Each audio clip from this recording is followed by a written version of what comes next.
ASL to English Interpretation. Say It Like They Mean It by Jean E. Kelly. Page 2, Chapter 1. The Hearing Consumer. The 1978 RID Convention proceedings featured 9 articles under the section The Consumer. Even though the vast majority of interpreting assignments involve at least one deaf and one hearing consumer, only one of these articles mentioned the English-speaking consumer. Until recently, a review of RID literature would reveal very few articles dealing with hearing consumers, even though the name of the organization, the Registration of Interpreters for the Deaf, makes reference only to deaf consumers. Workshops, classes, and articles have traditionally dealt with how interpreters work with deaf consumers. The needs of hearing consumers have been largely overlooked. For example, the 1980s RID convention proceedings included an article on sign-to-English interpreting. Its focus, while valid and important, is not on English-speaking consumers and the target language they would need, but rather on helping interpreting students get through a sign-to-English class in an interpreter training program. In the appendix, the authors state 10 hints for sign-to-English interpreting, one of which is to make contact with the deaf consumers. This is necessary, but never are the hearing consumers acknowledged or recognized. Students are not told to pay attention to the language of the hearing consumers, nor are they told to become fully proficient in or familiar with the various means of expressions that occur in the English language. It seems as if the field of interpreting has been so focused on ASL and deaf consumers that other consumers have been forgotten. Without persons who can hear and who know little or nothing about the deaf community, its language, and its culture, there would be no need for interpreting services. Frischberg, 1990, writing about consumers' comprehension of the interpreting, states, "The important question to ask is how well the deaf viewer will understand the interpreter." This is fine, but the interpreter should not neglect the English speaker's comprehension of the message as well. Perhaps the English-speaking consumer is not taken into consideration because it is incorrectly assumed that any interpreter who is native speaking of English possesses proficiency in English language. However, interpreting students are largely unaware of how English varies among speakers and situations. Students learn that some deaf consumers may be oral, others use ASL, while others prefer more English transliteration. Interpreters also need to consider the following questions about the hearing consumers. Are they native English users? What is their educational level? How much knowledge might they have about deaf culture and the deaf community? The answer to each question will affect how an interpreter renders a message into English. Previous views of sign-to-English interpretation. When the field of sign language interpreting was being defined in 1964 and later recorded in the Book of Interpreting for Deaf People, the task of interpreting from English to sign was called interpreting, while the task of signed to English interpreting was labeled reversed interpreting. Interpreting was only referred to as an explanation of another person's remark through the language of signs. In 1981, Salo defined interpreting as the process of transmitting spoken English into American Sign Language and or gestures for communication between deaf and hearing people, but not the process of transmitting American Sign Language into spoken English. The new deaf consumer. Much has changed in our profession over the years. The need to render a message into English occurs more often now than when the profession was first beginning. Where interpreters once only worked with deaf students, they now interpret for deaf teachers and administrators. In the past, there were only deaf employees in the business world, but now there are deaf supervisors, deaf group facilitators, and deaf employers. Whereas previously, deaf consumers were often only the recipient of information, now he or she is frequently the conveyor of information, and therefore the interpreter's ability to interpret into English is more critical. Who defines the role of interpreters? Currently, deaf consumers, more than hearing consumers, define the role of interpreters. Deaf consumers are much more involved in the education of sign language interpreter than their hearing counterparts. This involvement is noted in the push by the profession for deaf consumers to either attend or present during interpreting workshops and conferences and to write articles in professional journals and newsletters. Nothing that deaf people are the experts of ASL, their involvement in the training of interpreters is critical. However, unless hearing persons are somehow involved in the deaf community, either as interpreters, parents of deaf children, or relatives of deaf people, there is not a similar desire for them to be involved. People with little or no contact with the deaf community would probably not want to be active participants in defining the role of or discussing the task interpreters do. The hearing population is so large and diverse. It seems an impossible task to get representation involvement from members of the English-speaking community. Currently, there is some involvement as the RID does use English speakers with no knowledge of signing or deaf culture as raters for the national performance examinations. Along with this, hearing consumers are often asked to give feedback to referral agencies about the interpreting services received, but more input is needed. A language, B language. The International Association of Conference Interpreters for Spoken Language established classification standards which deal with a person's A or B language. Seleskovich, 1978. The A language is the one learned at home, one's native language. It is the language in which one is most fluent, is most capable of discussing a wide variety of topics, and the one in which a person has little trouble deciphering the meaning behind the words. The B language is acquired through classes, through interactions with people who use it, and by formal study. Specific topics and jargon may prove difficult, and some nuances of meaning may be lost to a non-native speaker. Spoken language interpreters work almost exclusively from their learned language into their native language.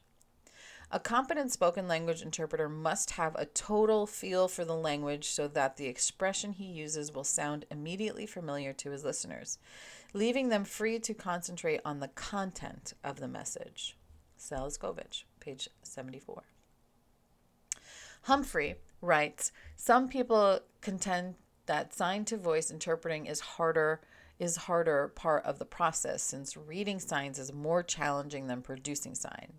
This is a common misperception.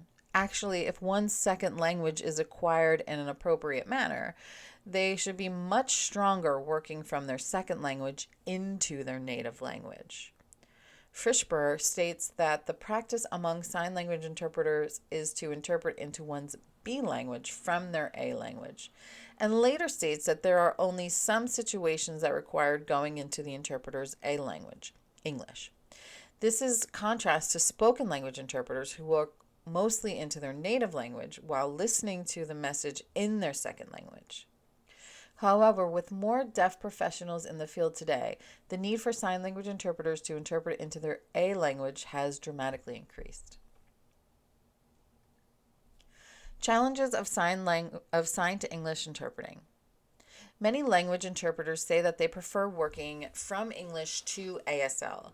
Some interpreters state that comprehending ASL is more difficult than producing ASL.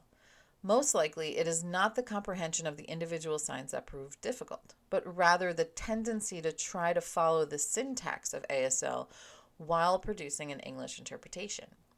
The message found in ASL depend not merely on the signs, but also on prosodic features such as use of space, rhythm, and visual cues working together to convey a meaning.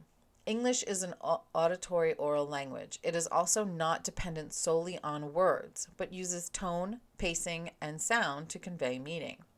Part of the challenge of interpreting ASL into English is to include not only the information found in the sounds, but to also include the meaning conveyed by non-manual markers. In addition, Upton, 1999, notes that sign-to-English interpreters do face some unique challenges. First, receiving a visual message requires more effort than listening to information presented in the spoken form. The eyes use voluntary muscles, which must physically locate a sign and remain focused on the message, whereas the ears are part of the autonomic nervous system and, as such, do not feel fatigue and cannot be turned off and on, and receive information with no effort. Second, because sign uses space, a sign-to-English interpretation must take the three-dimensional message and render it into a one-dimensional message.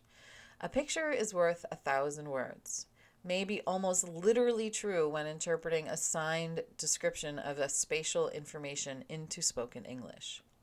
Third, ASL is not usually taught to native users in school and has no standard written form. The language also allows for new signs to be invented by individual users. Some deaf people may use ASL as their primary mode of communication, but not all deaf people are fluent in ASL. Many deaf people are bilingual in English and ASL in various degrees. The source language used by the deaf consumers may consist of a little bit of English and a little bit of ASL. Rarely is it a pure delivery of either language. The tendency for sign discourse to be a blended form of ASL and English syntax may be an outcome of a bilingual community. Therefore, much more variation occurs in sign communication than in spoken English discourse. Even with advanced preparation, interpreters will more likely than not see unfamiliar signs than to hear unfamiliar words. Fourth, when hearing an unfamiliar term, name of a foreign word, English to sign interpreters, if they cannot interrupt the speaker and ask for clarification, can either mouth the word and/or attempt to fingerspell it phonetically. Conversely, when signed to English, interpreters observe an unfamiliar sign, they have no recourse but to interrupt the speaker if the meaning cannot be ascertained through content. Fifth, a hearing audience is probably less forgiving of an interpreter error than a deaf audience, which more often has familiarity with the interpreting process, knows the sign varies from person to person, and may even know the interpreter personally. Of course, deaf presenters are also very concerned that their message be delivered clearly. A common complaint deaf people have is that most hearing interpreters possess poor voicing skills, so the deaf person ends up sounding idiotic or unintelligible.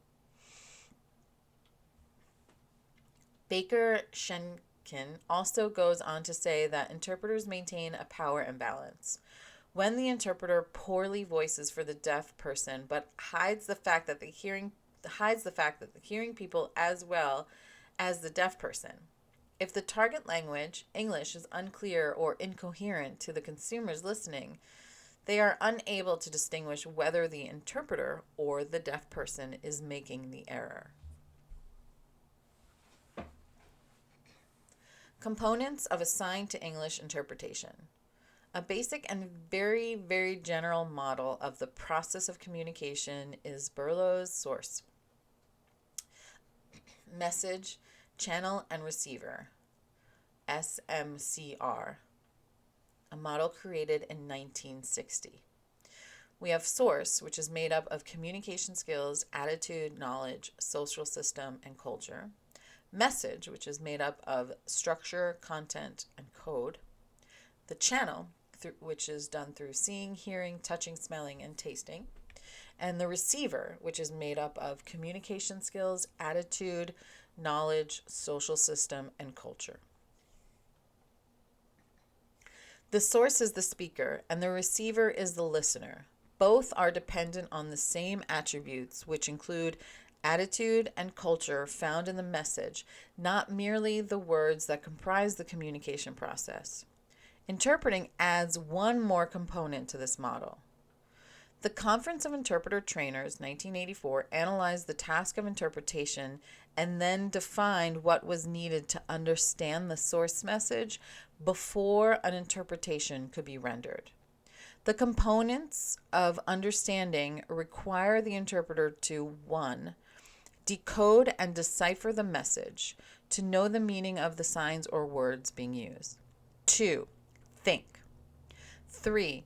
Anticipate and predict by linking pre-existing knowledge with current content. 4. Process information and assess how to interpret it. 5. Remember what was said, short-term memory, and referring back to pre-existing knowledge, your long-term memory. 6. Attend to and concentrate on the message. Another model comes from Betty Kalonymus, 1989. It is composed of the interpreter. 1. Taking in information received from the source language. 2. Analyzing the message conveyed in the source by the source language. 3. Constructing meaning from the information received. 4. Analyzing how to portray an equivalent message in the target language. 5. Producing the message into the target language. In 1995, the RSA Federal Interpreting Center developed a curriculum for training interpreters for the deaf in educational and rehabilitation settings, which identifies and defines the following key elements necessary for an effective sign-to-English interpretation. 1. Vocabulary selection. The interpreter must choose appropriate English words, showing a variety in the vocabulary selection and avoiding repetition. 2. Message conveyance. The content should be accurately conveyed and rendered faithfully. There should be no skewing of the message or conceptual errors in stating the message. 3. English structure. The interpreter must adhere to the rules of grammar, effectively expressing the signed message into proper English, using an appropriate selection of pronouns, verb tenses, and modifiers. 4. Signer affect conveyed. The interpreter must understand the presenter's perspective and convey the speaker's emotions, mode, and style of speaking. Chapter summary. The areas of sign to English interpretation has been viewed quite differently than English to sign language interpreting through the history of sign language interpreting. When the field began in 1964, sign to English interpreting was referred to as reverse interpreting. Later, this task became referred to as voice interpreting. As consumers have changed, the need for sign to English interpreting has increased dramatically. Throughout the growth of the profession, deaf consumers have traditionally had input into defining the role of interpreters. Deaf consumers are involved in teaching workshops, attending conferences, and writing papers in professional journals. Hearing consumers are often overlooked in defining this role. Spoken language interpreters generally interpret from their B language into their A language. In the field of ASL to English interpreting, however, most of the work has traditionally been done from the A language into the B language, but this is changing. Sign to English interpreting contains some unique challenges. Using the eyes instead of the ears to receive the message, rendering a three-dimensional message into one-dimensional, experiencing a greater amount of variation in the source message, and dealing with consumers who are relatively unfamiliar with the interpreting process. The basic components of sign to English interpretation are the same as English to sign interpretation. The interpreter, 1, takes the information from the source language. 2. Conducts an analysis of the message conveyed. 3. Constructs the meaning from the information received. 4. Analyzes how to portray this information in the target language. 5. Produces the message into the target language.